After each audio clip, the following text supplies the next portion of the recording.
Bem-vindo de volta. Hoje estamos com o professor Sergei Karaganov, chefe do Conselho de Política Externa e de Defesa e um dos estudiosos russos mais influentes em política externa.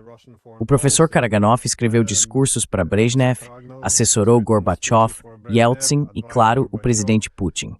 Ele também foi um dos principais defensores da mudança na doutrina nuclear da Rússia. Pelo que eu entendi, o presidente Putin resistiu no início, mas acabou adotando muitas dessas propostas. Muito obrigado por dedicar um tempo para conversar com a gente.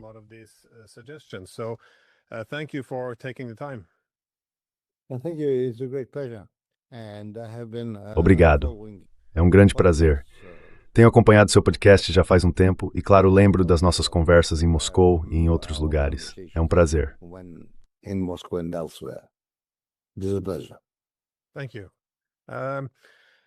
Obrigado.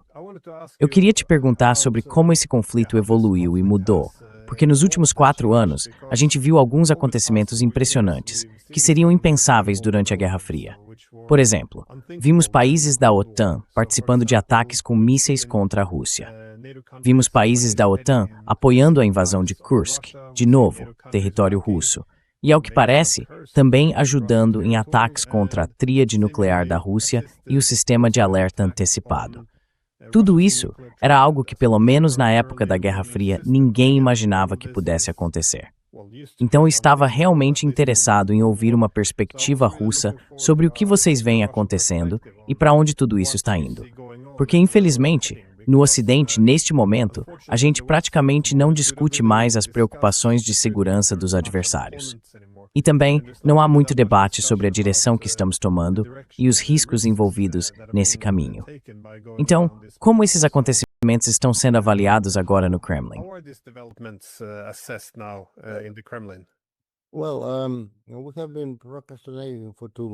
Olha, a gente vem adiando isso há tempo demais. E eu tenho criticado meus colegas no governo por tolerarem a agressão ocidental por tanto tempo, na esperança de que a gente pudesse encontrar uma solução. Mas neste momento essa solução simplesmente não existe. Então estou voltando ao que venho propondo desde 2023 até 2024. E desta vez, espero que minhas sugestões se tornem realidade, mesmo que não totalmente. Unhela se berceres em Steph Twerp Words nossos, Batity.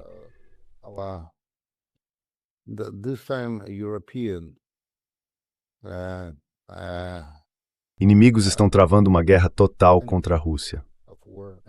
Existem diferentes formas de calcular isso. Eu acredito que essa é a 4ª Guerra Mundial. Se a gente considerar a Guerra Napoleônica, quando 25 nações se juntaram a Napoleão para invadir a Rússia, como a primeira, então aquela foi a primeira. Depois veio a segunda e agora estamos na terceira. O problema não está exatamente nos campos de batalha da Ucrânia.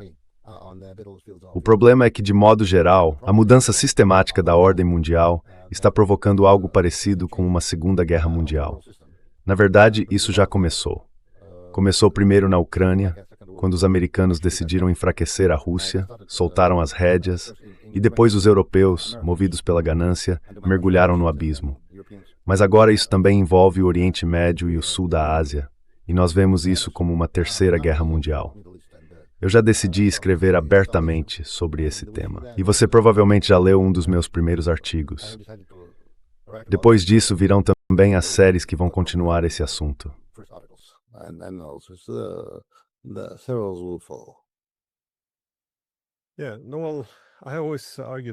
Olha, eu sempre digo que esse é um momento muito perigoso, porque toda vez que acontece uma grande mudança na ordem mundial, isso geralmente traz muita instabilidade. Então, à medida que o mundo sai desse momento unipolar do Ocidente coletivo e caminha para um sistema multipolar, a gente esperaria que muitos países tivessem muito cuidado para conduzir esse processo e evitar guerras e conflitos. E é por isso que a falta de diplomacia tem sido, no mínimo, preocupante. Mas eu li o seu artigo, Como Vencer uma Guerra Mundial, e queria que você explicasse um pouco mais o seu argumento. Até porque eu ouço com frequência essa ideia de que talvez já estejamos vivendo outra guerra mundial. Então, como você enxerga a posição da Rússia nessa guerra? E, bom, como a Rússia poderia vencer isso?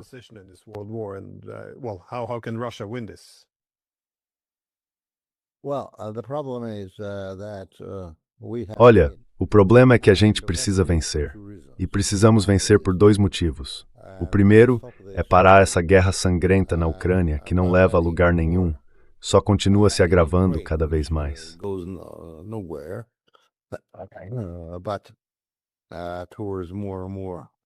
Há vítimas do nosso lado, e 10 vezes mais, 5 vezes mais, 3 vezes mais do lado ucraniano e assim por diante. E isso não tem fim. Mas mais cedo ou mais tarde isso iria e deveria escalar. O segundo elemento dessa guerra é evitar uma escalada horizontal, que na verdade já começou. Porque, como eu disse há alguns meses, nossos parceiros americanos ou inimigos, seja lá como quiserem chamar, começaram, como muitos previam, a desestabilizar o sul da Eurásia, ou seja, o Oriente Médio. E não se trata de armas nucleares iranianas. Trata-se da desestabilização de uma área imensa, que vai do Maghreb até o sudeste da Ásia. E eles já começaram a fazer isso. Nós precisamos pensar em como impedir que isso continue. Na frente ucraniana, para mim, a situação é relativamente clara. Mas no contexto do sistema internacional como um todo, é uma tarefa muito mais profunda e complexa.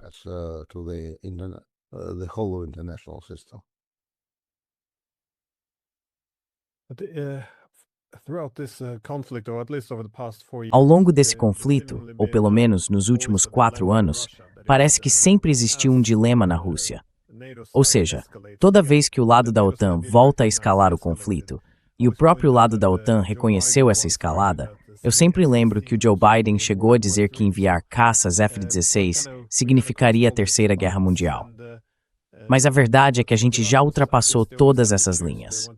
Para os russos, eu imagino que a escolha seja sempre a mesma: manter a estabilidade ou correr o risco de uma guerra mundial ao retaliar, ou se não retaliar, acabar encorajando o outro lado e vendo a escalada continuar. Você tem defendido a necessidade de usar armas nucleares justamente para restaurar a capacidade de dissuasão. É isso mesmo?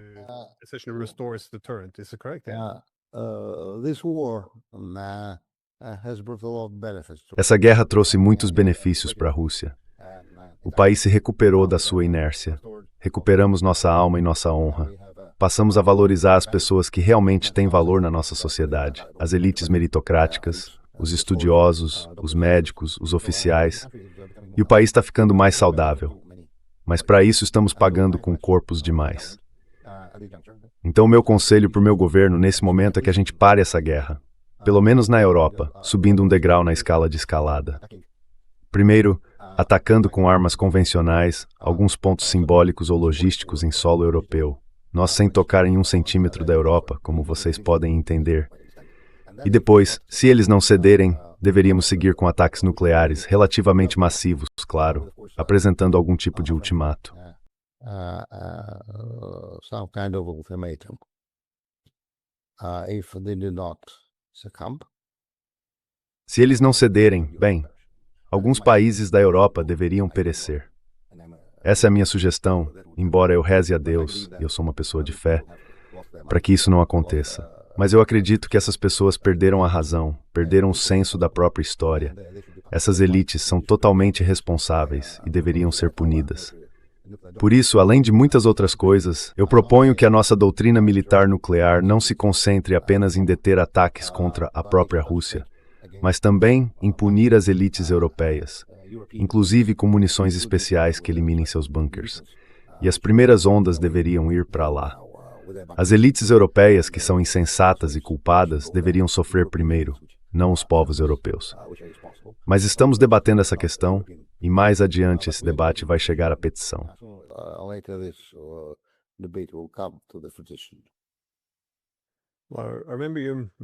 Eu lembro que você já tinha feito esse argumento há um tempo, mas você tem a sensação de que o clima no Kremlin agora está mudando mais na direção do que você defende, ou ainda não mudou tanto assim?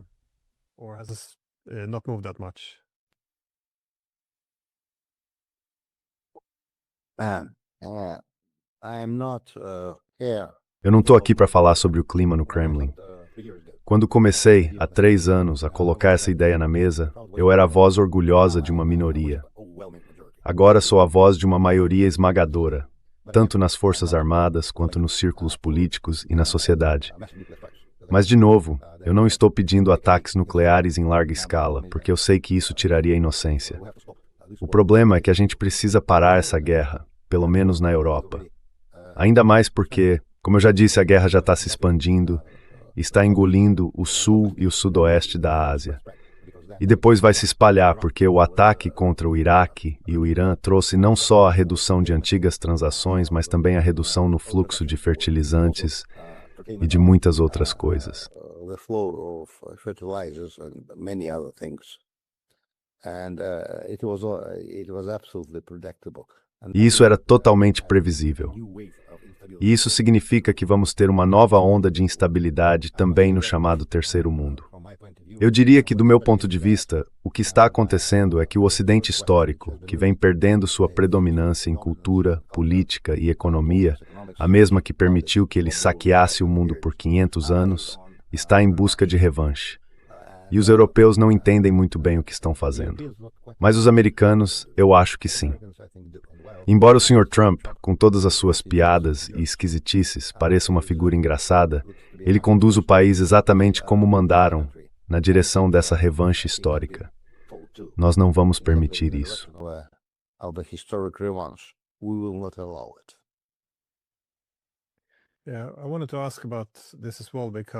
Eu queria perguntar sobre isso também, porque por um tempo pareceu que os Estados Unidos estavam tentando, já que a guerra na Ucrânia não estava indo do jeito que queriam, se livrar dela, ou pelo menos repassar a responsabilidade para os europeus, tentando ao mesmo tempo melhorar as relações bilaterais com a Rússia. Mas isso não avançou muito. E, na verdade, as negociações sobre a Ucrânia também não andaram. O que você acha dessas negociações agora e do que eles chamam de espírito do Alasca? Esse tal de espírito do Alasca é uma piada. The spirit of Alaska is a joke. Of course, at some point Claro, em algum momento no decorrer dessa guerra, a gente poderia concordar com uma trégua, algum tipo de trégua. Mas isso não seria paz. A paz só poderia ser alcançada quando, e se pelo menos as elites europeias forem derrubadas pelos seus próprios povos e pelos seus estados profundos, porque elas estão fora de si e estão levando seus países a uma grande guerra.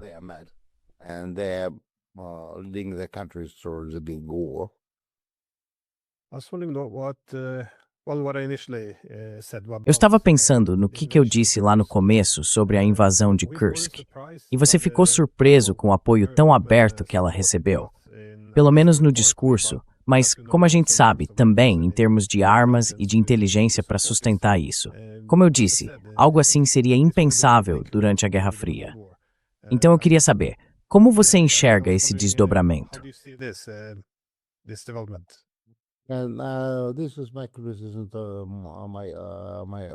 Esse é o meu próprio governo, a minha própria classe política. A gente não entendeu que tipo de conflito está enfrentando.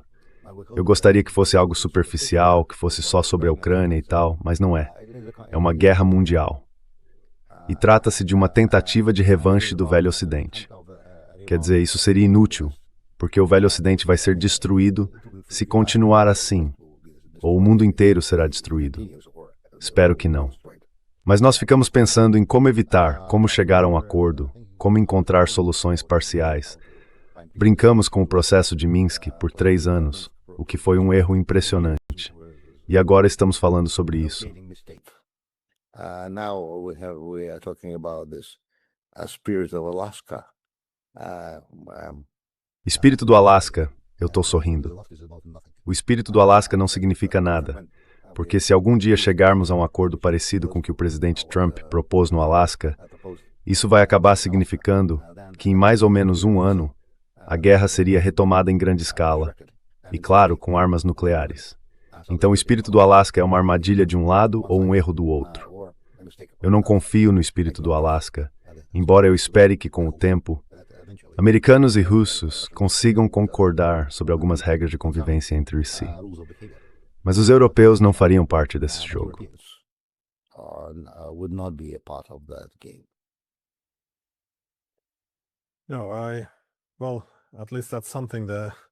Bom, pelo menos isso já é alguma coisa.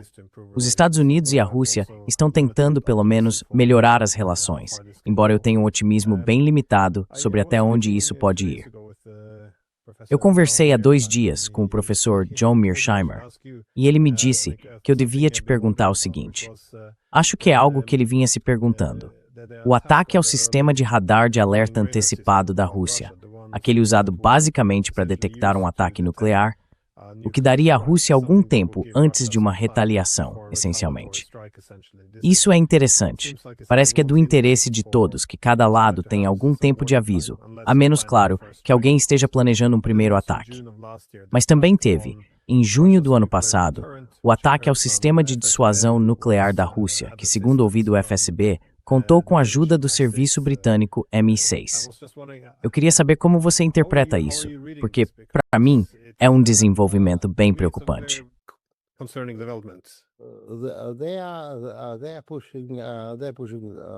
Eles estão indo até o limite.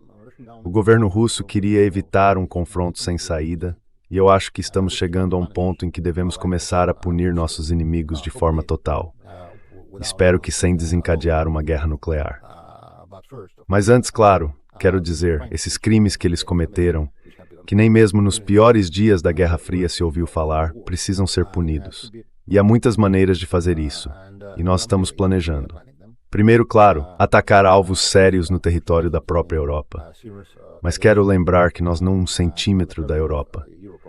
Nós temos é que ficar o mais longe possível dessa Europa.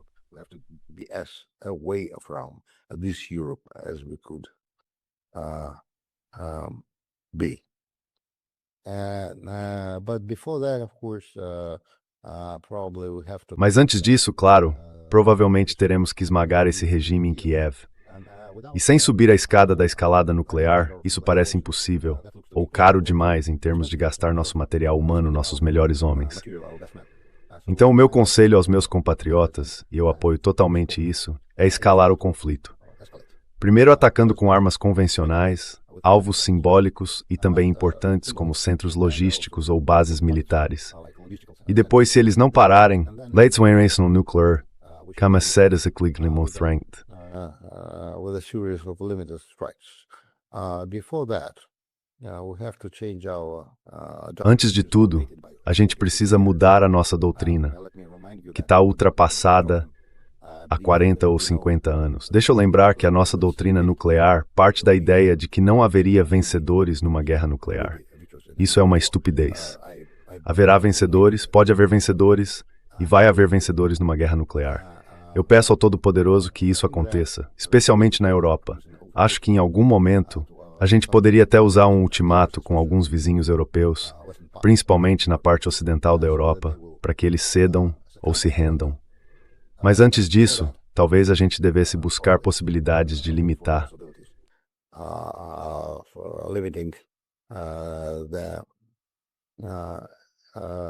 Poucas baixas do lado europeu. Mas a gente está cansado de gastar os nossos melhores homens com essa porcaria que, me desculpe, você é europeu e eu também sou, com essa porcaria que chamam de Europa.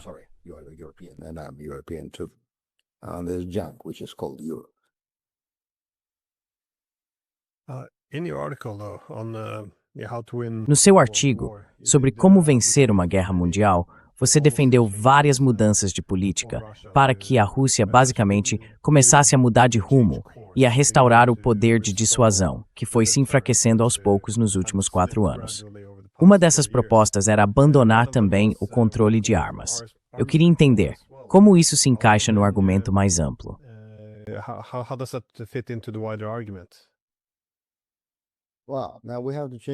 Bom, agora a gente precisa mudar nossas políticas em várias direções. Uma delas que eu ainda não mencionei é que, claro, precisamos mudar nossa doutrina sobre o uso de armas nucleares.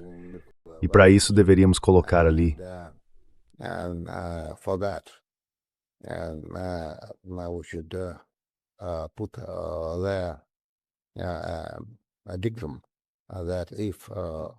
eu acho que se formos atacados por um grupo de países que tem uma vantagem sobre nós em potencial econômico, tecnológico e demográfico, nós não apenas temos o direito, mas a obrigação de usar armas nucleares. A segunda proposta que eu defendi é que o comandante-em-chefe delegue parte do seu poder ao comandante-em-chefe do teatro europeu, um general apoiado por oficiais com experiência de campo, e que ele seja responsável pela possibilidade, ou até pela necessidade, de usar todos os meios, inclusive armas nucleares, contra certos países europeus que tenham iniciado e continuem a conduzir uma guerra agressiva contra a Rússia. An aggressive war against Russia. I don't want Europe to be eliminated because I'm cultural. Eu não quero que a Europa seja eliminada, porque eu sou culturalmente europeu.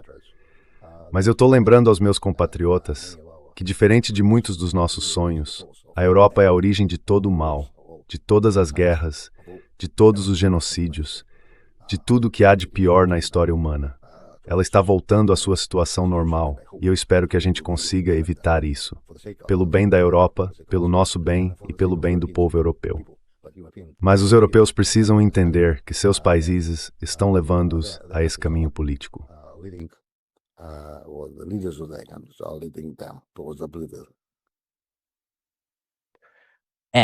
Essa é uma das coisas que eu geralmente tenho dificuldade de entender. Parece que essa escalada, se a gente olhar o que aconteceu nos últimos 4 anos, está nos levando de forma bem previsível para um conflito total com a Rússia, o que provavelmente, enfim, não parece haver muita discussão ou esforço para corrigir o rumo. Na verdade, o que existe é uma exigência de consenso em torno de uma única política, e qualquer outra posição é basicamente descartada como bobagem, ou como estar do lado da Rússia, se alguém pede um pouco de moderação ou propõe reconhecer as preocupações de segurança do outro lado. Mas um colega meu, o Jeffrey Sachs, costuma colocar boa parte da culpa pela guerra na Ucrânia, na Alemanha e no Reino Unido, além, claro, dos Estados Unidos. E você também costuma destacar tanto a Alemanha quanto o Reino Unido como os principais, digamos, agressores contra a Rússia. Eu queria que você explicasse um pouco melhor como você enxerga isso.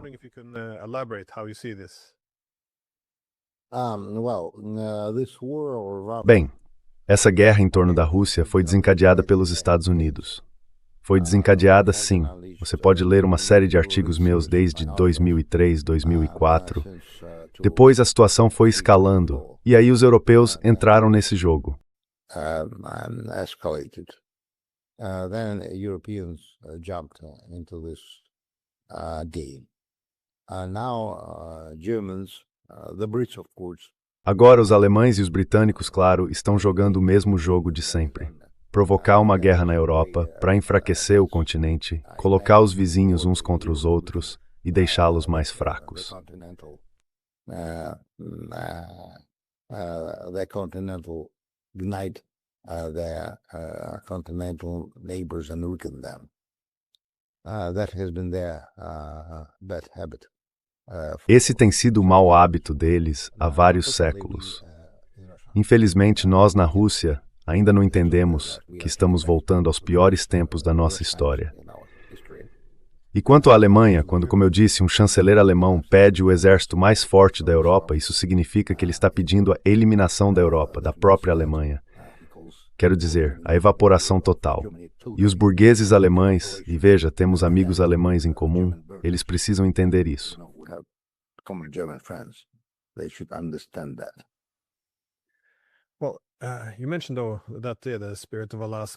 Bom, você mencionou que o espírito do Alasca é uma piada e que está morto. Mas você vê algum outro caminho possível para uma solução diplomática?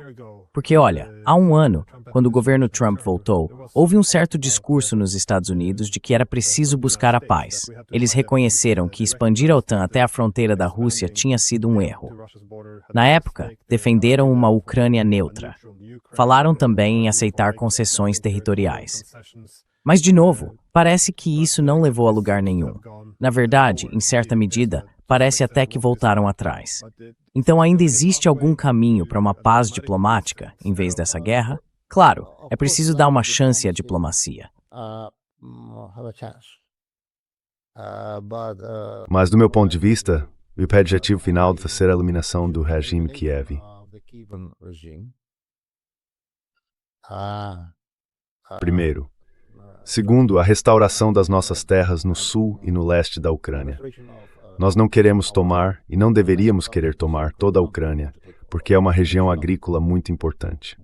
Mas o principal agora, além do que já foi proposto, é quebrar a vontade das elites europeias de continuar com a agressão.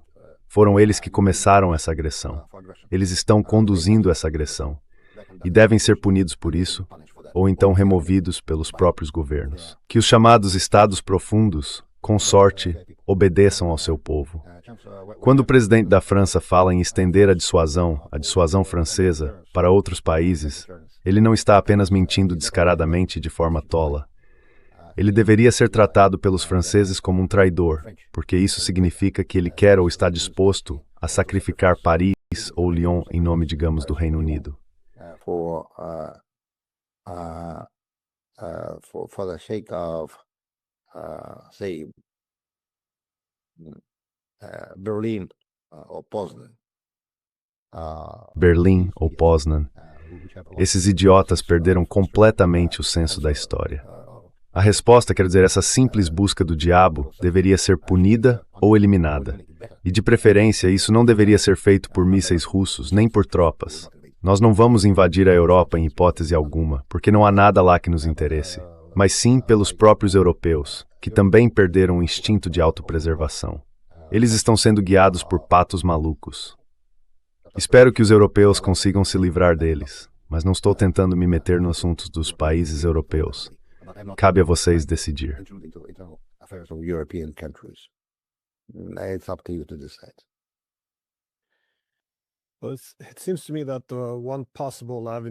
Me parece que uma possível forma de escalada para uma guerra direta e de grandes proporções poderia começar no Mar Báltico. Nos últimos meses, a gente viu bloqueios contra a Venezuela, contra Cuba, apreensão de petroleiros iranianos. E claro, tudo começou quando passaram a chamar a frota civil da Rússia de frota sombria. Depois disso, começaram as tentativas de abordar esses navios. E agora, a gente vê conversas sobre uma aliança naval formada pelo Reino Unido e mais 9 países.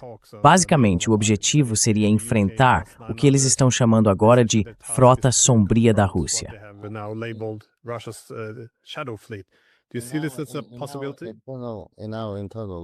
Você vê isso como uma possibilidade? Nas nossas discussões internas, eu tenho criticado meu governo por ser muito brando com esses atos de pirataria.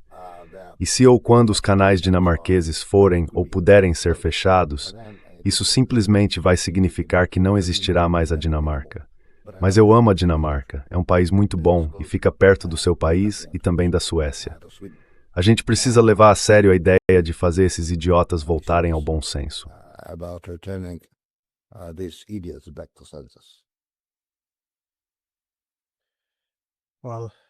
Bom, mais uma vez eu espero que exista uma forma de restaurar a dissuasão. Como você disse, Deus me livre, sem que haja qualquer troca nuclear.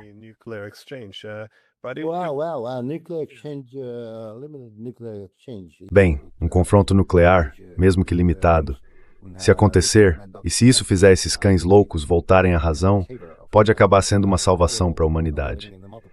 Porque, no geral, a gente vive num mundo de múltiplas crises, onde muitas das bases da nossa vida estão desmoronando. O capitalismo moderno já está esgotando sua própria energia.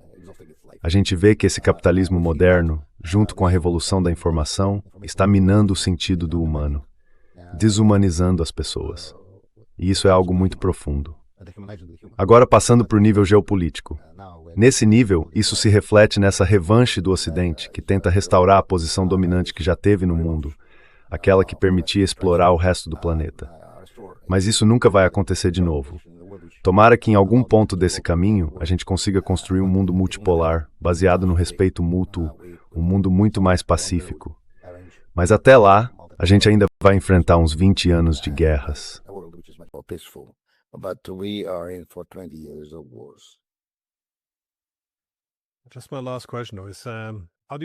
Minha última pergunta é: como você vê o futuro da Rússia depois dessa guerra? Porque veja, desde Pedro o Grande, nos últimos 300 anos, a Rússia se modernizou olhando para o Ocidente. E de fato, o Gorbachev também tinha essa ideia de uma grande casa europeia.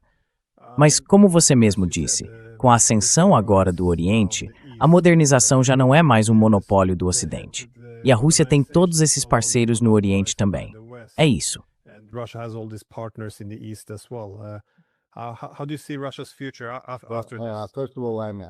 Como você vê o futuro da Rússia? Antes de tudo, eu sou, claro, também um historiador da Rússia. A Rússia nunca foi um país europeu. Desde o começo, ela foi um país eurasiático. Nossas raízes culturais externas não vieram da Europa. Vieram da Palestina, da brilhante Bizâncio, do mundo muçulmano e do mundo budista. E os núcleos políticos e externos da nossa sociedade e da nossa cultura vieram do grande Império Mongol. A jornada europeia de Pedro foi útil porque, naquele momento, a gente estava carente de progresso tecnológico e de conhecimento técnico. E o nosso exército não era tão bem organizado, já que os europeus eram muito mais organizados. Mas essa jornada europeia de Pedro o Grande precisava ter sido interrompida ali pelo fim do século XIX, começo do século XX. 19th century. By that time we took everything. Naquela época, a gente aproveitou tudo de positivo que podia tirar da Europa, tanto na organização militar, que em termos de artilharia e táticas de guerra, nos fez chegar ao fim do século como o primeiro país da Europa. Também absorvemos a grande cultura europeia. Sem a Europa, não teríamos Dostoiévski, Tolstói, Mussorgsky, Tchaikovsky e tantos outros. Mas deveríamos ter parado essa jornada no fim do século XIX. Depois disso, infelizmente, continuamos nesse caminho e acabamos recebendo de lá 2 guerras mundiais e o comunismo. Precisamos encerrar essa jornada europeia. Agora, Mozart, Beethoven e Shakespeare são nossos escritores e compositores também. Estão profundamente enraizados na nossa alma. Mas a Europa deve ser retirada da nossa história, mantida apenas como um elemento interessante e útil.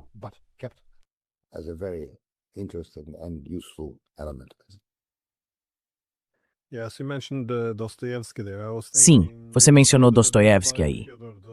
Eu estava pensando que você soa um pouco como Fyodor Dostoiévski, porque na segunda metade do século XIX, ele fazia um argumento parecido, que os russos, por muito tempo, tentaram se moldar para serem como a Europa e os europeus, e com isso só ganharam o desprezo deles. Então, no fim das contas, ele dizia basicamente a mesma coisa, que os russos deveriam seguir um caminho próprio. He essentially said the same. The Russians should march east. I'm going further than Dostoevsky. Sim, eu estou indo além do Dostoiévski. Embora ele seja o meu escritor russo preferido. Claro, eu também adoro Tolstói e Pushkin. O que eu estou dizendo é que hoje, os eurofílicos e os ocidentalistas na Rússia, depois do que aconteceu, são ou intelectualmente impotentes ou moralmente corruptos. Isso é uma idiotice. Para seguir o caminho europeu na Rússia hoje, a pessoa tem que ser um idiota moral.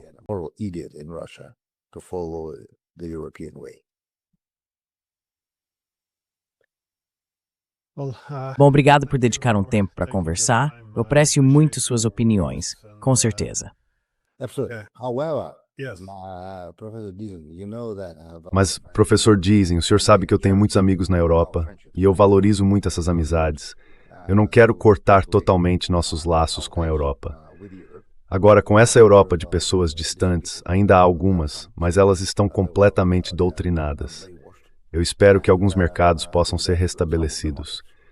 Só que a Europa, para a Rússia, já ficou no passado. É algo que deve ser deixado de lado, e nós não precisamos de uma Europa garantida. Quanto mais a gente se afastar da Europa agora, melhor vai ser para a Rússia, para o seu desenvolvimento futuro. The better it is for Russia, for its future development.